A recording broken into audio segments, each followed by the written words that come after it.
পশ্চিম বাংলায় খুব সাম্প্রতিক সময়ে একটি নির্বাচন হয়েছে। বাংলাদেশের পার্শ্ববর্তী এলাকা হিসেবে পশ্চিমবঙ্গ আমাদের জন্য অত্যন্ত গুরুত্বপূর্ণ। সেই নির্বাচন তাদের অভ্যন্তরীণ বিষয়, কিন্তু নির্বাচন নিয়ে আমরা এই জন্য কোনো কথা বলতে চাই না। কিন্তু আমরা দেখেছি নির্বাচনের আগে কয়েক লাখ ভোটারের নাগরিকত্ব কেড়ে নেওয়া হয়েছে, তাদেরকে ভোটদান থেকে বিরত রাখা হয়েছিল। তাদের অধিকাংশ ছিল মুসলমান এবং মতুয়া সম্প্রদায়ের।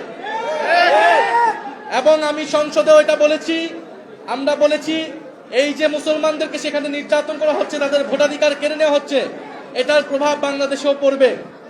এবং নির্বাচনের পরেও সেখানে মুসলিম নির্যাতন হচ্ছে, মতুয়া, দলিত সম্প্রদায়, সংখ্যালঘু সম্প্রদায়ের উপর নির্যাতন করা হচ্ছে। আমরা একটা কথা সুস্পষ্টভাবে বলতে চাই, আপনাদের উদ্দেশ্যে বলতে চাই, পশ্চিমবঙ্গের এই নির্বাচনের ফলাফলের পরে বাংলাদেশের দায়িত্ব অনেক বেড়ে গিয়েছে। বাংলাদেশকে দায়িত্বশীল আচরণ করতে হবে। বাংলাদেশের স্বাধীনতা, সার্বভৌমত্ব, এদেশের হিন্দু, মুসলমান, বৌদ্ধ, খ্রিস্টান সকলের নিরাপত্তা এবং নাগরিক অধিকার নিশ্চিতের দায়িত্ব আমাদেরকে নিতে হবে।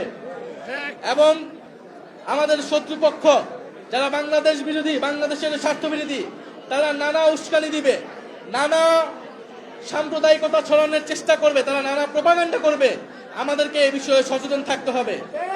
আমরা এটা দেখিয়ে দিব দক্ষিণ এশিয়ায় সংখ্যালঘুদের জন্য সবচেয়ে নিরাপদ স্থানটি হবে এই বাংলাদেশ।